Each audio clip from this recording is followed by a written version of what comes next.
Si vous regardez The Last of Us, série inspirée du jeu vidéo éponyme, il est probable que vous ayez développé une peur des champignons. Parce que l'apocalypse zombie raconté dans la série a pour origine un champignon qui infecte les humains. Or, ce champignon, le Cordyceps, existe dans la vraie vie. Et depuis le démarrage de la série le 16 janvier, on a vu apparaître une série d'articles au titre pour le moins inquiétant.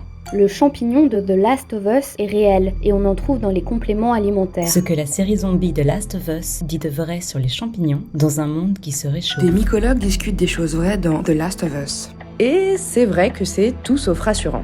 Mais prenons notre courage à deux mains et trions le vrai du faux. You're not gonna scare us. Scared him. D'abord, il existe bel et bien dans la nature des champignons capables de prendre le contrôle d'autres êtres vivants. The Last of Us s'inspire des Ophiocordyceps, un genre de champignons dont certains parasitent les insectes. Ils sont capables de zombifier les fourmis en prenant le contrôle de leurs mouvements. These bullet ants are showing some worrying symptoms. Spores from a parasitic fungus called cordyceps have infiltrated their bodies and their minds. Ce phénomène spectaculaire fascine les scientifiques depuis plusieurs années.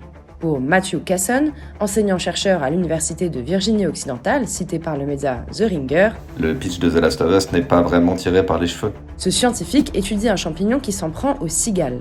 Et pour lui, avec les champignons, la réalité dépasse bien souvent la fiction.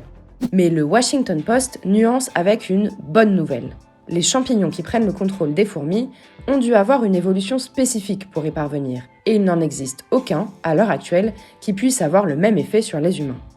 Donc, pour l'entomologiste David Hughes, cité par le journal, l'hypothèse d'une apocalypse zombie provoquée par les champignons reste peu plausible. Mais certains aspects de la série sont relativement réalistes. Dans The Last of Us, des scientifiques expliquent que le réchauffement de la planète a permis aux champignons parasites de devenir plus virulents. Arturo Casadevol, spécialiste des maladies infectieuses cité par le Washington Post, est formel. Les champignons s'adapteront au réchauffement climatique en devenant plus résistants.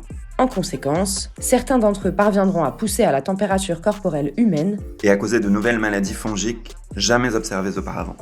Et pour tous ceux qui douteraient que des champignons puissent prendre le contrôle de leur cerveau, rappelons que l'éthanol, substance qui provoque l'ivresse, est produit par des levures qui sont précisément des champignons unicellulaires. Sans parler des champignons hallucinogènes, ou du LSD, fabriqué à partir d'un champignon qui pousse sur le seigle et d'autres céréales. Bref, les champignons ne sont pas toujours aussi inoffensifs qu'ils n'en ont l'air, à part ceux qui finissent en fricassés dans nos assiettes.